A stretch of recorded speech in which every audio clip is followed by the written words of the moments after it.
Voyons voir ce que tu caches dans ce vieux sac à dos. Jake vida tout le contenu du sac à dos sur la table, devant tout le monde. Des médicaments, des lettres et des médailles se dispersèrent sur la table. « Faites attention à ces objets, monsieur », demanda Marcus avec dignité, tandis que la foule observait la scène.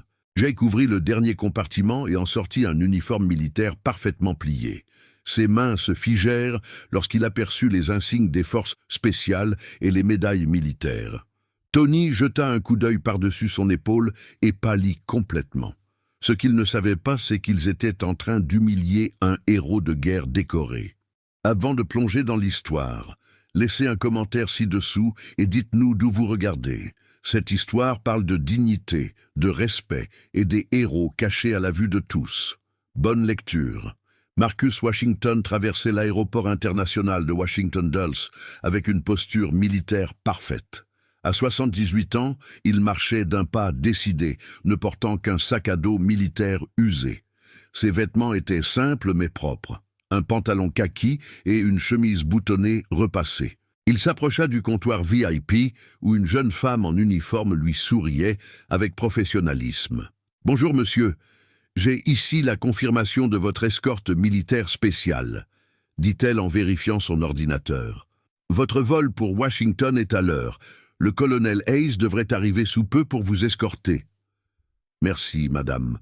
J'apprécie votre aide. » Marcus se dirigea vers la sécurité, ses vieilles bottes de combat silencieuses sur le sol poli. Le détecteur de métaux émit un bip sonore lorsqu'il passa. « Écartez-vous, s'il vous plaît », ordonna l'agent Jake Morrison, un homme d'une trentaine d'années dont l'attitude imposait le respect. « Tony, on en a un autre. » L'agent Tony Chen, plus âgé et plus calme, s'approcha avec son appareil de détection. « Monsieur, avez-vous des objets métalliques sur vous ?»« Oui, monsieur. J'ai des plaques chirurgicales dans la jambe gauche suite à une ancienne blessure. Mes documents médicaux se trouvent dans ma poche avant. » Jake leva les yeux au ciel. « Bien sûr, on entend ça tout le temps. » Marcus tendit ses documents médicaux sans protester.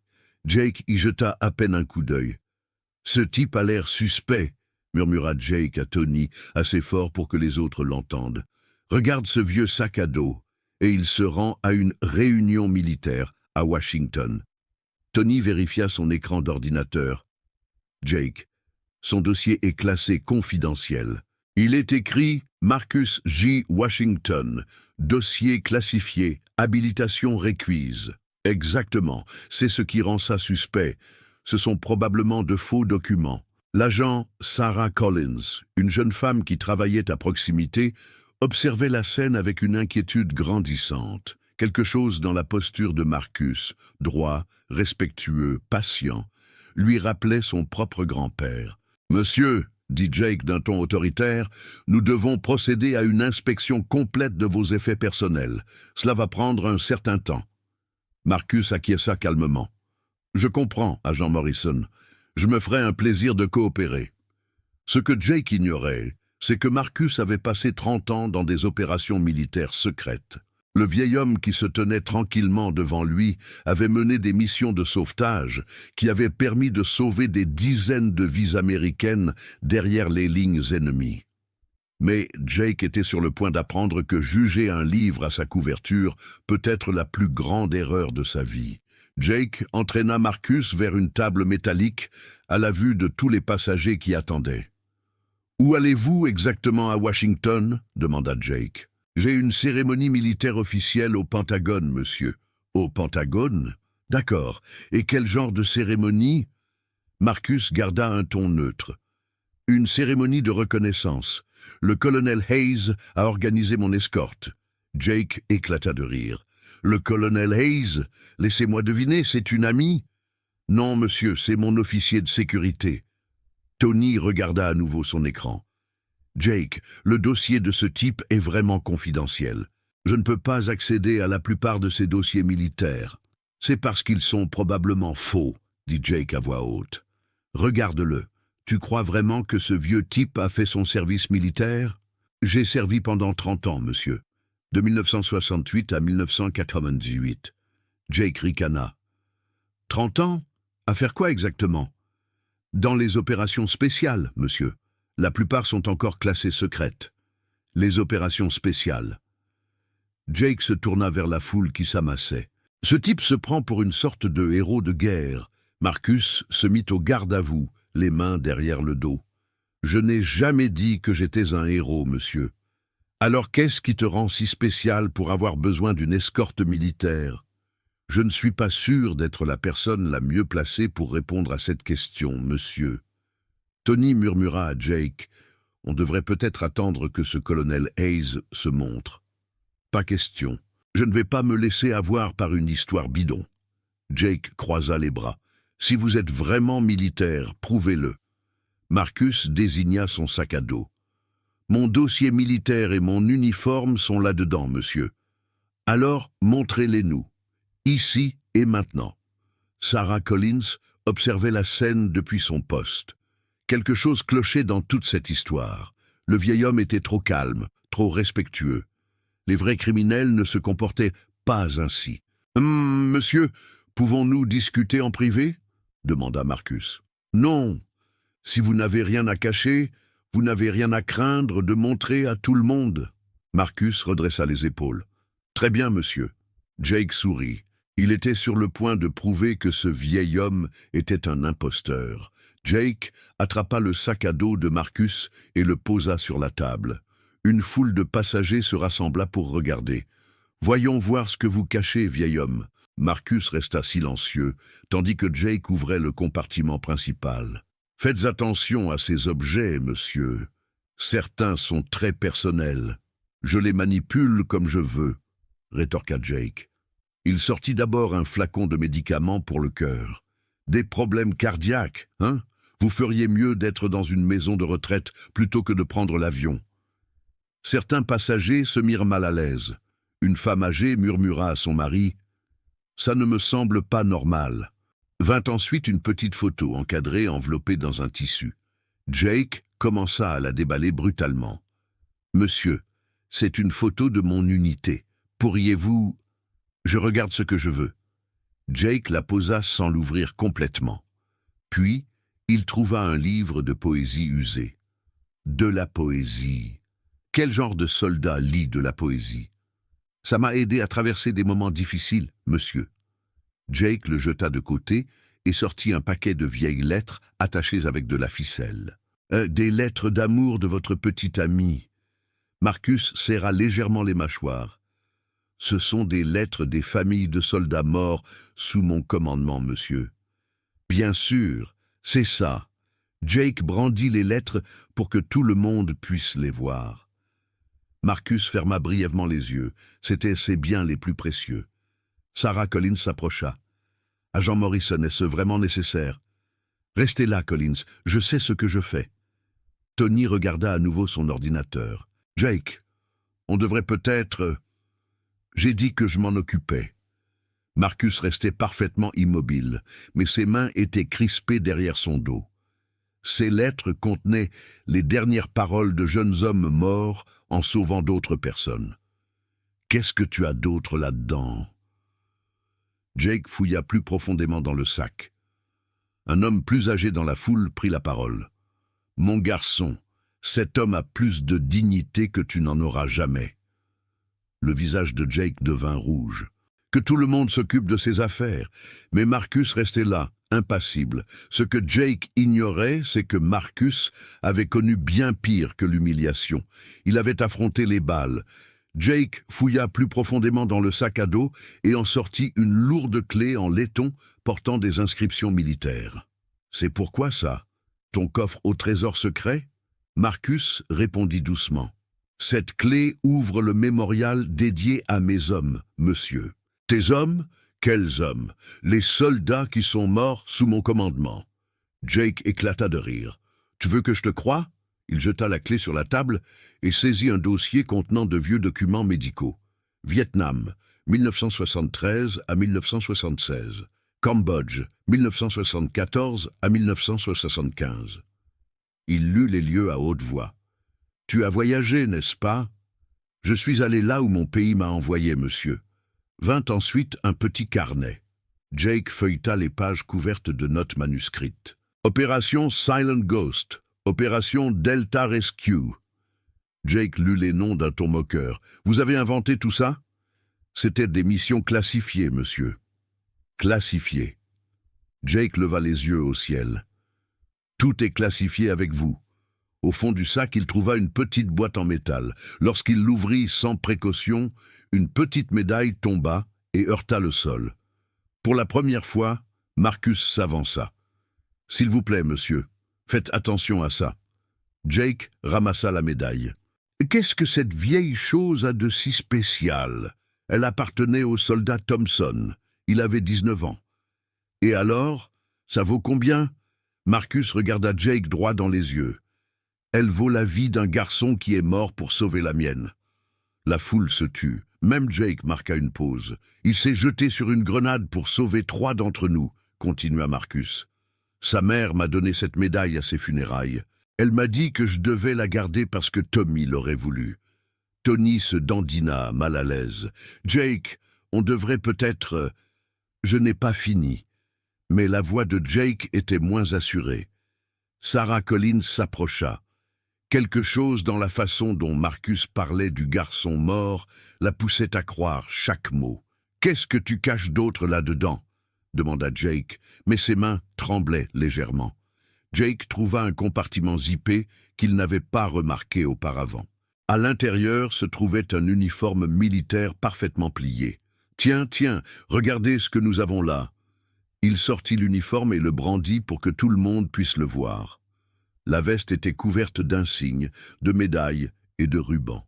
« Des galons de sergent de première classe », annonça Jake d'une voix forte. « L'insigne des forces spéciales, l'insigne de combat d'infanterie. » Marcus regardait son uniforme exposé comme un trophée. Il serrait les mâchoires. « Tu achètes ce genre de trucs sur Internet maintenant ?» demanda Jake. « Tu joues aux soldats ?» Un homme dans la foule prit la parole. « Fiston, j'étais au Vietnam. Cet insigne des forces spéciales est authentique. » Jake l'ignora. N'importe qui peut acheter des articles militaires dans les magasins de surplus de l'armée. Tony examina l'uniforme de plus près. « Jake, ça a l'air authentique. Les traces d'usure, les coutures. »« Tout est faux, » insista Jake, mais il examinait lui-même les insignes. Marcus dit doucement. « J'ai porté cet uniforme pendant 3 missions au Vietnam et 2 opérations classifiées. Encore des opérations classifiées. » Jake secoua l'uniforme. « Qu'est-ce qui te fait croire que tu es si spécial? » « Je n'ai jamais dit que j'étais spécial, monsieur. J'ai juste fait mon travail. » « Ton travail, c'était quoi? Rester assis derrière un bureau? » « Non, monsieur.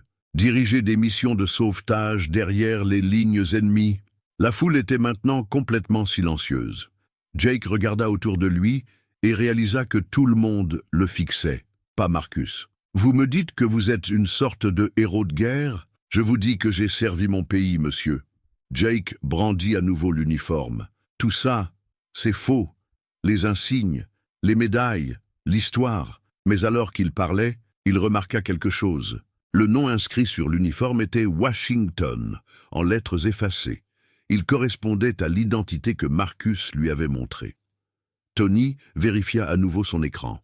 « Jake, l'ordinateur continue de dire que le dossier de ce type est confidentiel. »« Et si rien ?»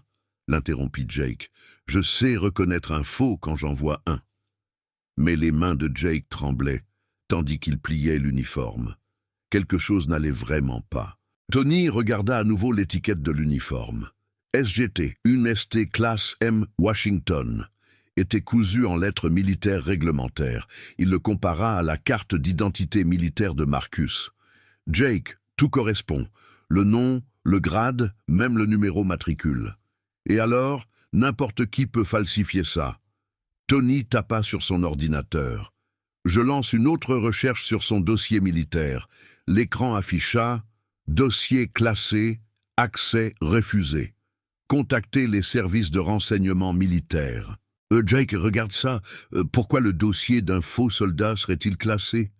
Marcus se tenait tranquillement à côté d'eux, les regardant essayer de comprendre. Les opérations spéciales transfrontalières n'apparaissent pas dans les archives publiques, monsieur. « Transfrontalières ?» demanda Tony. Cambodge, Laos, Nord-Vietnam, des endroits où nous n'étions pas censés aller. Sarah Collins faisait ses propres recherches sur son téléphone. Elle trouva des références à l'opération Silent Ghost et à l'opération Delta Rescue dans d'anciens documents de la CIA. « Agent Morrison », appela-t-elle, « je trouve des informations sur les opérations dont il a parlé. » La confiance de Jake s'effritait. Vous vous laissez tous berner par une belle histoire. Mais Tony lisait désormais plus attentivement. Jake, certains de ces insignes, je ne les ai jamais vus auparavant. Ce ne sont pas des insignes standards. Un vétéran du Vietnam dans la foule s'approcha. Mon garçon, cet insigne d'infanterie de combat a connu le combat. Ça se voit à la façon dont il est usé. Et cette Purple Heart, ajouta un autre passager. Mon père en avait une exactement comme ça. Jake regarda autour de lui. Tout le monde le regardait maintenant avec désapprobation. Tout ça c'est faux, dit-il, mais sa voix s'affaiblissait. Tony lui murmura, Jake, on devrait peut-être attendre le colonel Hayes, comme il l'a dit. Il n'y a pas de colonel Hayes. À ce moment-là, le téléphone de Sarah vibra. Elle regarda l'écran et pâlit. Agent Morrison, je pense que vous devez voir ça. Elle lui montra un article sur des opérations secrètes au Vietnam qui avaient été déclassifiées après 35 ans. Jake le lut rapidement. Son visage devint blanc. « Ce n'est pas possible », murmura-t-il. Le colonel Elizabeth Hayes traversa le terminal de l'aéroport à 10h30 précise, comme prévu. 2 officiers militaires la suivaient. Elle consulta son téléphone et vit un SMS de Marcus. « Retard à la sécurité. Contrôle principal. » Hayes fronça les sourcils. Marcus aurait dû bénéficier automatiquement d'un traitement VIP. Son nom figurait sur toutes les listes prioritaires du système. Elle accéléra le pas vers la zone de sécurité principale. Même de loin, elle pouvait entendre des voix s'élever et voir une foule se rassembler. En s'approchant, elle aperçut l'uniforme de Marcus entre les mains d'un agent de la TSA. Son visage se durcit. « Capitaine Rodriguez, sergent Miller », dit-elle à ses agents de sécurité. « C'est le sergent Washington qui est fouillé. »« Madame, devons-nous intervenir ?» demanda le capitaine Rodriguez. « Immédiatement. » Hayes se fraya un chemin à travers la foule avec une autorité militaire. Elle pouvait voir Marcus debout, au garde-à-vous tandis que ses effets personnels étaient étalés sur une table. « Que signifie tout cela ?» dit-elle d'une voix qui couvrait le bruit ambiant. Jake se retourna et vit une femme en uniforme militaire complet avec des aigles de colonel sur les épaules. Il resta bouche bée. « Nous étions... un contrôle de sécurité de routine, madame. » « De routine ? Sur un vétéran décoré avec une autorisation VIP ?» Sarah Collins s'avança. « Colonel, voici l'agent Morrison. Il a procédé à une fouille approfondie. » Hayes regarda la table couverte des effets personnels de Marcus. Elle vit l'uniforme, les médailles, les lettres personnelles, tous exposés à la vue de tous. « Agent Morrison, est-ce ainsi que la TSA traite les vétérans américains? Nous ne savions pas qu'il était... Je veux dire, son dossier disait...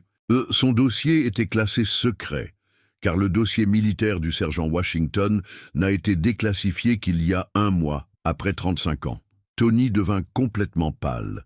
Jake semblait sur le point de vomir.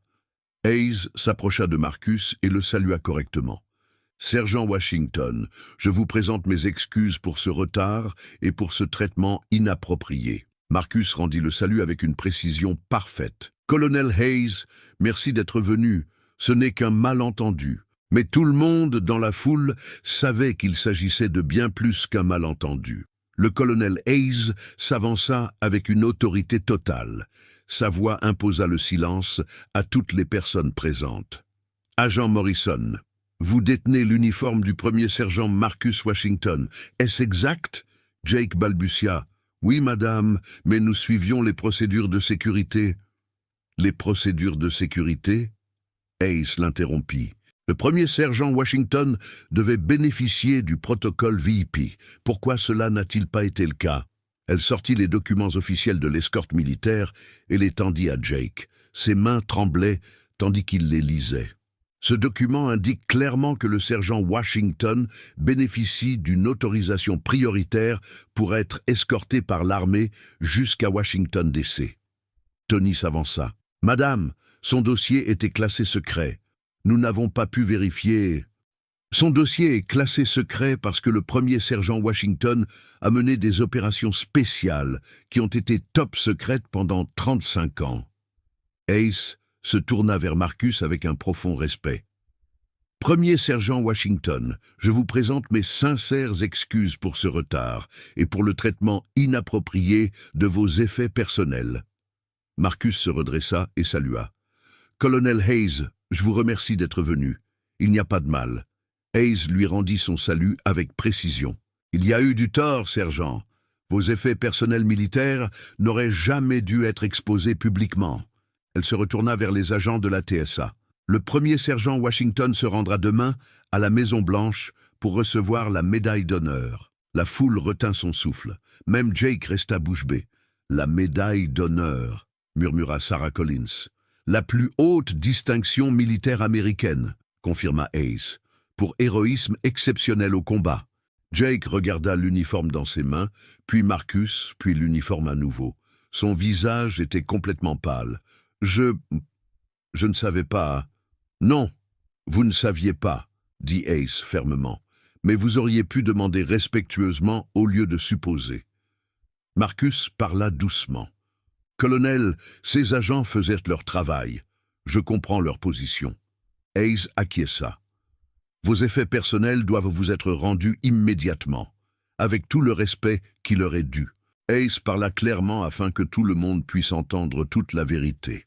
Le sergent-chef Washington est un vétéran décoré dont le dossier militaire a été partiellement déclassifié il y a tout juste un mois, après 35 ans de secret. Elle regarda Jake et Tony droit dans les yeux. Le sergent Washington a dirigé le détachement Alpha 7, une unité de sauvetage spéciale qui opérait derrière les lignes ennemies au Vietnam et au Cambodge. Son unité a mené à bien 23 missions de sauvetage, sauvant 47 prisonniers de guerre et pilotes abattus en territoire ennemi. La foule écoutait dans un silence complet. Jake tremblait en tenant l'uniforme de Marcus. Le détachement Alpha 7 opérait dans des pays où les États-Unis n'avaient officiellement aucune présence militaire, a poursuivi Hayes. C'est pourquoi ces dossiers ont été classés secrets pendant plus de 30 ans. Tony rangeait soigneusement les affaires de Marcus. « Madame, combien d'hommes comptait son unité ? 12 soldats sont partis dans ces jungles. Le sergent Washington en a ramené 8 vivants. » Elle marqua une pause respectueuse. « Les 4 autres ont donné leur vie pour sauver des prisonniers américains. Ils reposent au cimetière national d'Arlington. » Jake regarda la petite boîte métallique contenant la médaille du soldat Thompson. Il comprenait maintenant pourquoi Marcus avait réagi si vivement. Le sergent Washington se rend à Washington DC pour recevoir la médaille d'honneur pour ses actions lors de l'opération Delta Rescue en 1974. Ace sortit un autre document.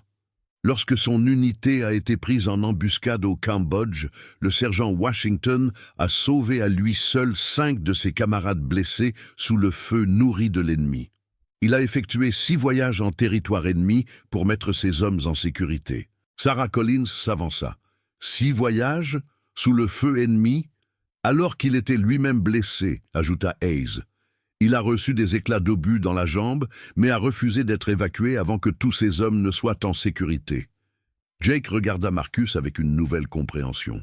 Le vieil homme qu'il avait humilié était un véritable héros américain. Marcus se tenait debout, silencieux, mal à l'aise sous le regard de tous. « Colonel, ces hommes ne faisaient que leur devoir. » Mais Jake savait désormais que ce n'était pas vrai. Il venait de commettre la plus grosse erreur de sa carrière. Jake tenta de parler, mais sa voix se brisa. « Sergent Washington, je suis vraiment désolé, je ne savais pas. » Ace leva la main. « Agent Morrison, pour l'instant, nous devons nous concentrer sur la restitution des effets personnels du sergent Washington avec tout le respect qui lui est dû. » Tony était déjà en train de plier soigneusement l'uniforme selon les normes militaires. Sarah Collins s'avança pour l'aider, manipulant chaque objet avec un respect évident. « Les lettres doivent être remises dans cet ordre », dit Marcus doucement, leur montrant comment tout ranger correctement. Jake regardait avec honte pendant qu'il remballait ses affaires. « Comment pouvais-je savoir ?» murmura-t-il à Tony. Marcus l'entendit. « Agent Morrison, poser des questions avec respect aurait été un bon début, mon garçon. » Il n'y avait aucune colère dans la voix de Marcus, seulement une sagesse tranquille. Cela rendit Jake encore plus mal à l'aise. Hayes documentait l'incident sur son téléphone. Cela devra être examiné afin d'améliorer les protocoles pour les voyageurs vétérans. « Madame, y aura-t-il des conséquences pour nous ?» demanda Tony nerveusement. « Cela dépendra de la façon dont nous gérerons les choses à partir de maintenant, » répondit Hayes de manière professionnelle. Sarah Collins avait fini d'aider à refaire les bagages. « Sergent Washington, pouvons-nous faire autre chose ? Vous pouvez traiter la prochaine personne avec le même respect que vous me témoignez actuellement, » répondit Marcus. Hayes regarda sa montre. « Nous devons nous rendre à la porte VIP.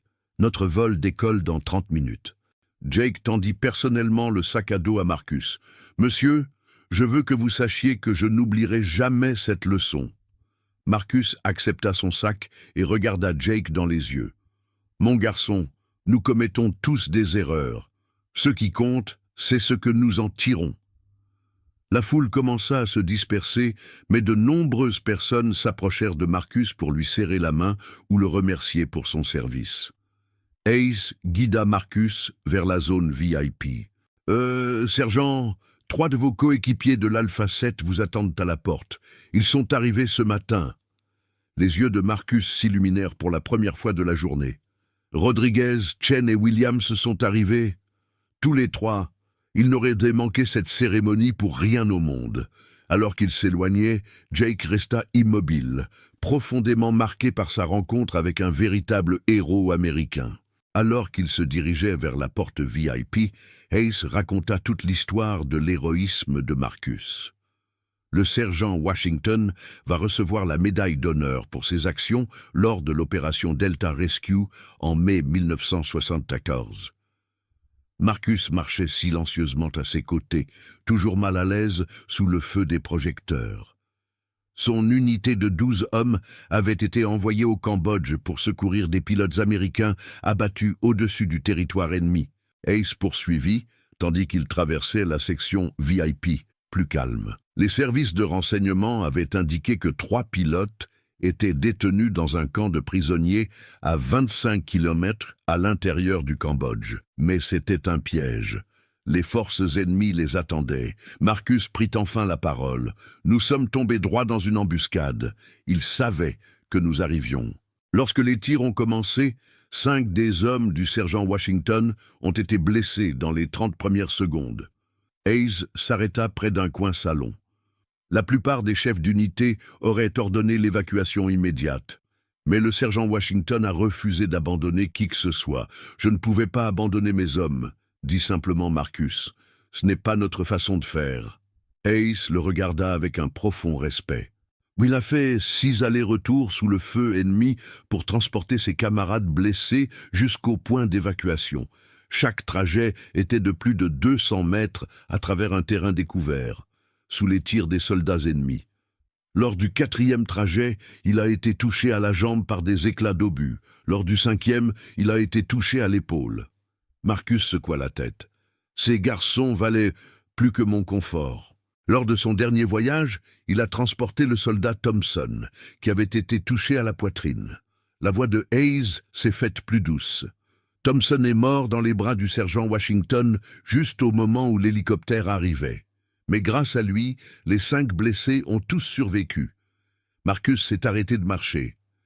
4 hommes valables n'ont pas survécu. Rodriguez, Chen, Williams et moi, nous devons notre vie à ces 4-là. Hayes acquiesça. C'est pourquoi cette médaille a tant d'importance. Elle rend hommage aux 12 hommes du détachement Alpha 7, en particulier aux 4 qui ne sont jamais rentrés. À la porte VIP, 3 hommes d'environ 70 ans attendaient. Lorsqu'ils aperçurent Marcus, leurs visages s'illuminèrent d'un sourire mêlé de larmes. « Marcus !» s'écria le premier homme. « Regarde-toi, toujours aussi droit. » C'étaient les survivants du détachement Alpha 7, Rodriguez, Chen et Williams. Ils ne s'étaient pas revus depuis plus de 20 ans. Les retrouvailles furent émouvantes. Ces hommes forts qui avaient affronté la mort ensemble s'étreignirent sans honte. Au début, les mots étaient inutiles. « Je n'arrive pas à croire que nous puissions enfin en parler, » dit Rodriguez. « 35 ans de silence, » ajouta Williams. « Je rêvais de raconter à mes enfants ce que nous avions vraiment fait là-bas. » Hayes coordonna leur embarquement pendant que les 4 vétérans se racontaient leur vie. « Mon petit-fils me pose des questions sur la guerre, » dit Chen. « Pendant des années, j'ai dû lui dire que c'était secret. Maintenant, je peux enfin lui parler du véritable service de son grand-père. » Marcus a sorti la petite photo de son sac. Elle montrait les 12 membres de l'Alpha 7 avant leur dernière mission. « Thompson, Martinez, Jackson et Smith », a-t-il dit en désignant les 4 qui n'étaient pas revenus. « Ils devraient être ici avec nous. »« Ils le sont », a répondu Rodriguez doucement, « dans toutes les histoires que nous racontons. » Pendant le vol vers Washington, ils ont partagé des souvenirs qu'ils avaient gardés secrets pendant des décennies. « Tu te souviens quand Thompson s'était porté volontaire pour cette patrouille supplémentaire ?» demanda Williams. « Ce gamin faisait toujours passer les autres avant lui. Martinez m'a sauvé la vie 2 fois, ajouta Chen. Une fois des tirs ennemis, une fois d'une morsure de serpent. Marcus écoutait plus qu'il ne parlait. Il avait porté le poids du commandement pendant 35 ans. « Marcus, tu nous as ramenés à la maison, » dit Rodriguez. « Vous avez ramené tous ceux qui pouvaient rentrer. » Hayes observait la scène depuis l'autre côté de l'allée. Ces hommes étaient liés par un lien qui allait au-delà de l'amitié. Sarah Collins avait demandé à les accompagner jusqu'à la porte d'embarquement. Elle observait ces retrouvailles avec un profond respect.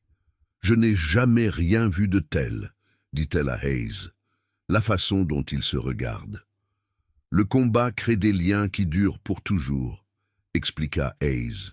« Ces hommes seraient encore prêts à mourir les uns pour les autres aujourd'hui. » Pendant le vol, Hayes a demandé à Marcus comment il avait pu rester si calme lors de l'incident à l'aéroport.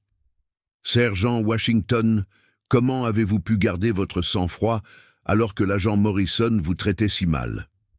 Marcus a regardé par le hublot avant de répondre. « Colonel, si je laissais l'ignorance des autres me rabaisser, je déshonorerais tous ceux qui sont morts à mes côtés.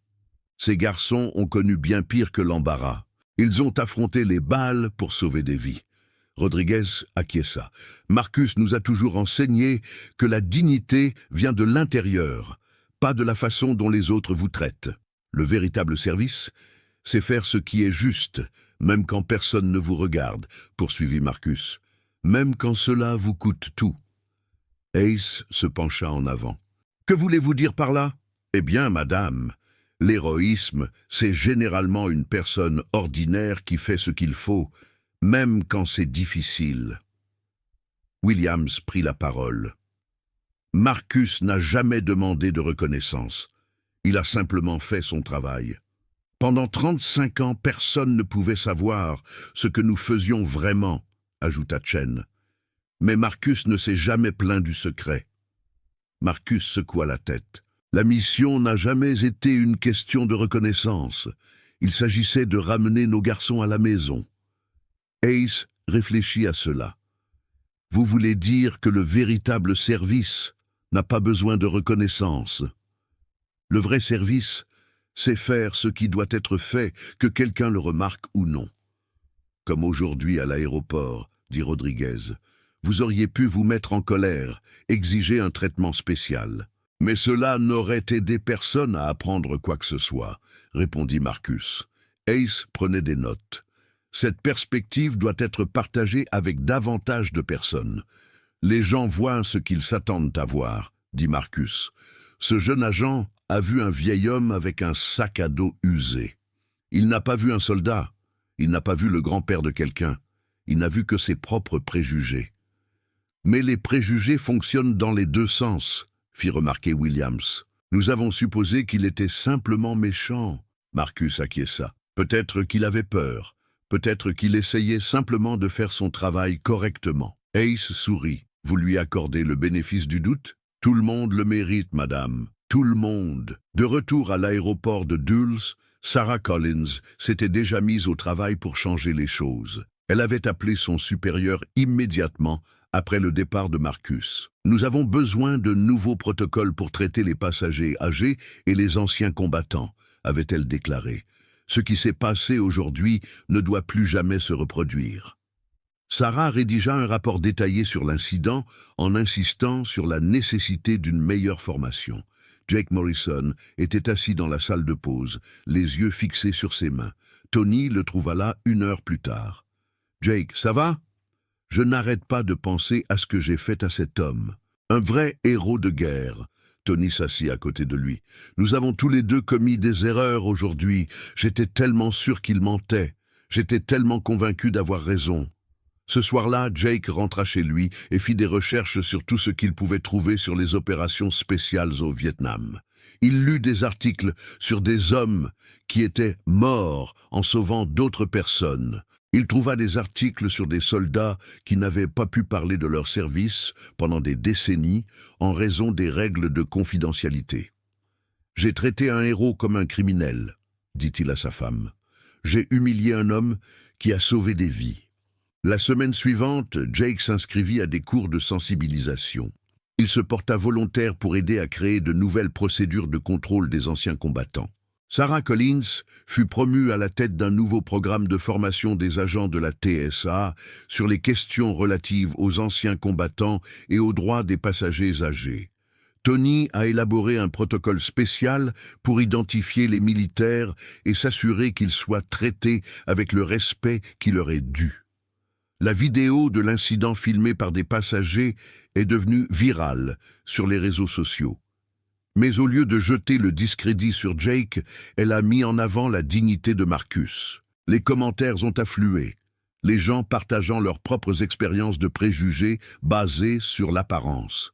L'administration de l'aéroport a profité de cet incident pour mettre en place des changements majeurs dans la formation du personnel de sécurité. 6 mois plus tard, Jake est devenu un défenseur du traitement respectueux de tous les passagers, en particulier des voyageurs âgés. Il disait souvent aux nouvelles recrues « On ne sait jamais à qui on a affaire ». Ce vieil homme discret pourrait bien être quelqu'un qui a changé le monde. Sarah a gardé une photo de Marcus et de ses coéquipiers de l'Alpha 7 sur son bureau pour se rappeler cette histoire. « Le respect ne coûte rien », disait-elle à son équipe. Mais son absence coûte tout. La cérémonie de remise de la médaille d'honneur a eu lieu à la Maison-Blanche par un mardi matin ensoleillé. Marcus se tenait en uniforme d'apparat, tandis que le président lui passait la médaille autour du cou. Pour son héroïsme extraordinaire et son dévouement au-delà de l'appel du devoir, a déclaré le président. Hayes et les 3 survivants de l'Alpha 7 regardaient avec fierté depuis le premier rang. Dans son discours de remerciement, Marcus a mis l'accent sur les autres. Cette médaille appartient au soldat Thompson, au sergent Martinez, au caporal Jackson et au soldat Smith. Ils sont morts pour que d'autres puissent vivre.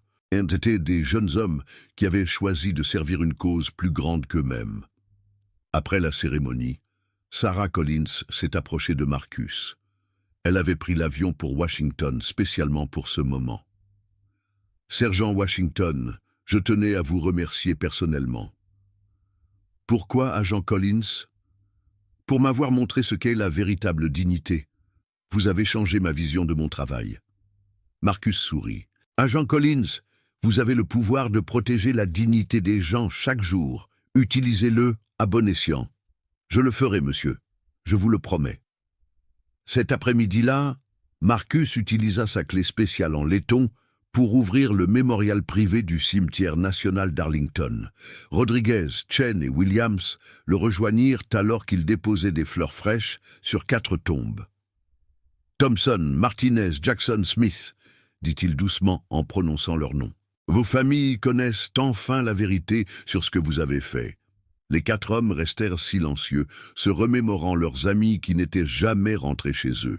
« Ils auraient été fiers aujourd'hui, » dit Rodriguez. « Ils sont fiers, » corrigea Marcus. « Où qu'ils soient, ils le savent. » Hayes observait de loin, laissant aux vétérans un moment d'intimité. Alors que le soleil se couchait sur Arlington, Marcus ressentit une paix qu'il n'avait pas connue depuis 35 ans. Les sacrifices avaient enfin été reconnus. Les familles savaient que leur fils était mort en héros.